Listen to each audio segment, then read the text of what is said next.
Hello. Okay, so this video, there's so much wanting to come through me right now, and I am basically doing this video on Crossroads. The cross, the Holy Cross, right? So as a symbol, the cross really represents an intersection. It represents, the meeting of the higher planes with the lower, the meeting of the mind with the heart, the meeting of the heavens and the earth, etc. But this could be a representation of any intersection between any planes, technically. So it's a bridge. The cross is always a bridge, right? And just as all symbols are what make up the fabric of our reality, are what sew the reality together. You know, when you perceive things clairvoyantly, everything is symbols. Everything is symbols, and the symbols contain swaths of data, like innumerable data points, you know, through which is being communicated through the symbol.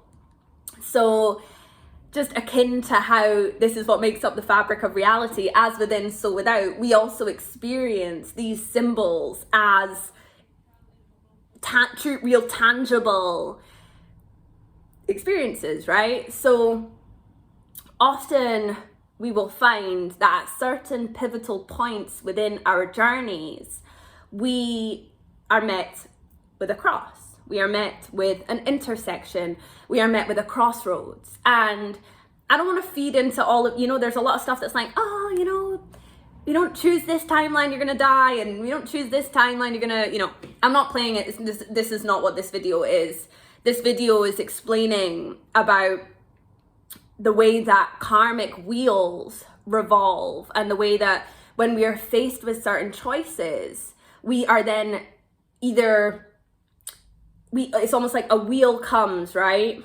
We're on a cycle, we're on a wheel, and then this cross comes. And at this juncture, we can choose to remain on this same wheel. We could even go backwards. We can even go back to another wheel, which maybe was an even older cycle. Or we can choose to accelerate. We can choose to step forward into a higher timeline or a higher level of experience. And everybody is met with these junctures all the time. Even sometimes, like, if you're like, okay, am I going to have this food or this food, and how am I going to feel when I'm going to eat this food? Those are all junctures. These are all choices. Even things that seem or present as simple as that are all reflections of junctures, of choices, of intersections. And when I was in Glastonbury, as if you've been engaged with my Instagram at all, you will know that I had a experience where I was met with a crossroads. And I had known for quite a long time now, good few months now, that I've been coming to the end of what I feel predominantly has been a sort of 10-year cycle. And it's interesting as well, because if you look at it numerologically, 9 is the last single digit, and 9 always represents like a closure of a cycle. And 10 is where the new one begins, because it's 1, it's activation, it's beginning, it's leadership, and 0 represents the cycle, so it's the beginning of this new cycle. And so I knew that as I was going to Glastonbury, I was going to be called into this next level of myself. Obviously, that's the thing about initiation, you never really know what form it's going to come in, and it can come in quite an unexpected form. That's the point of the unknown, is that you have to surrender to it. You can't have a formula for initiation in that sense. So I was met with a karmic repetition. And how you know that you are experiencing something like this is because it will look very similar to things within your past. It will come in a form that is updated to match your present, but it will also have these echoes, these really strong echoes of the past. And I'm not going to go into like excessive detail of what happened, but I was in a situation where I realized that I had to leave. I had to leave this situation, and that potentially I may have encountered some form of danger if I had not left that situation when I did. And I was overcome with the goddess. And so this is again how you know it's initiation, is because initiations serve to widen you, to open you, to initiate you, to call you into the next level of yourself.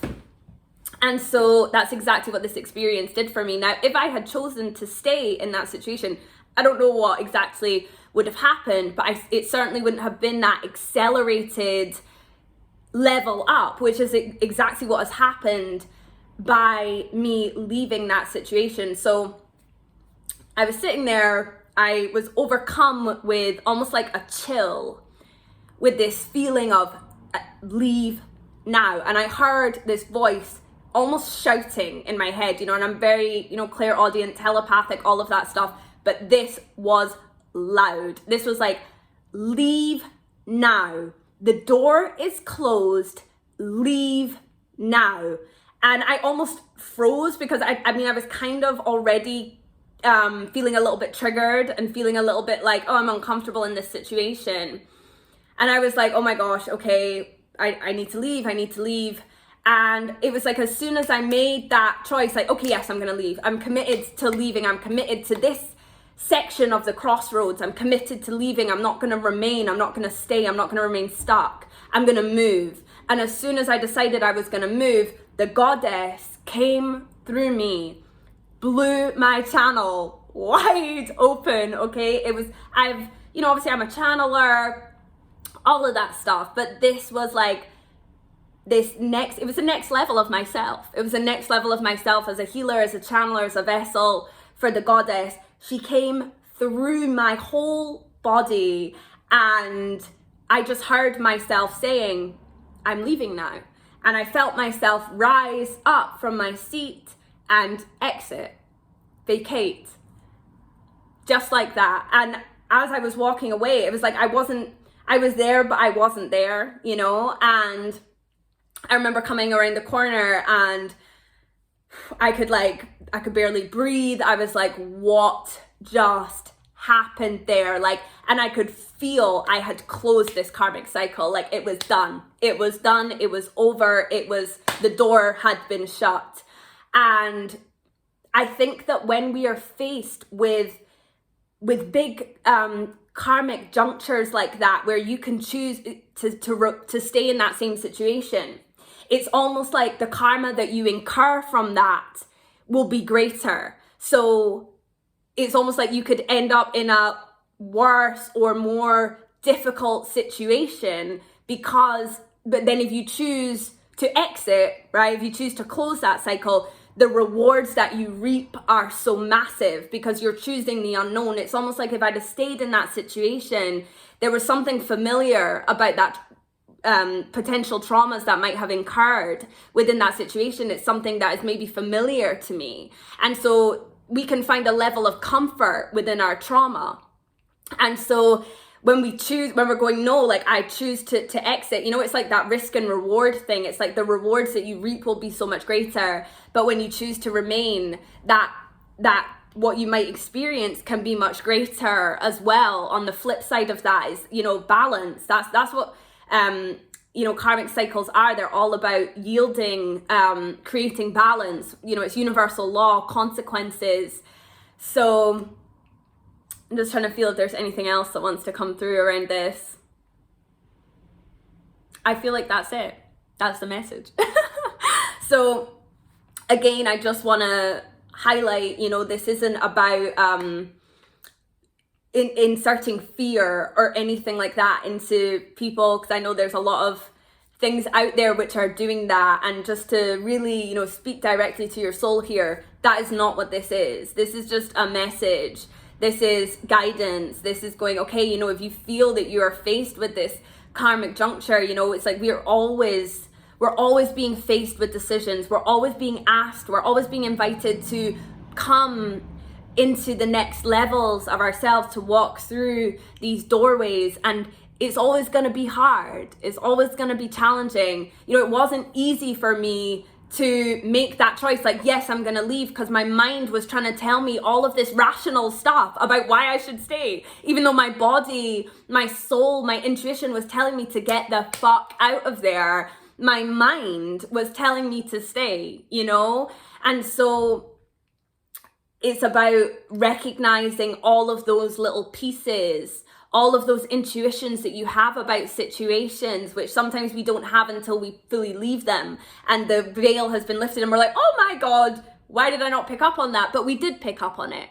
And it's about honoring that we did pick up on it, but we chose to override it for certain reasons. So if you're finding yourself in a situation right now where you are overriding your intuition, my advice would be to get super, super quiet.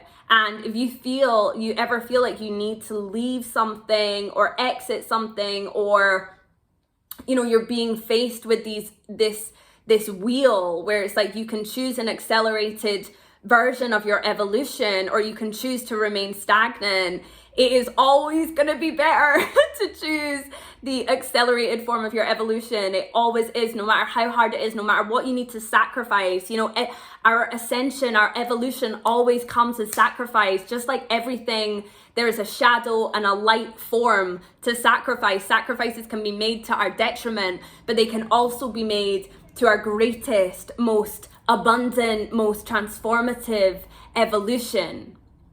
So if you're being asked to sacrifice something right now, if you're being called to let go, then, especially as we're in this time, the energies right now are super, super, super potent. We're in Leo season. It's all about the individual. It's about the sun. It's about illumination. It's about the sphere of the sun within you. The sun is our greatest, greatest initiator. And that's why so many people right now are being called through these big portals of initiation, these big doorways, these big karmic closures and junctures and intersections. So thank you for watching this video. I feel like it's more of a transmission than anything. But yeah, so much love to you. And as always, drop me a message, leave me a comment, and many, many blessings for your day.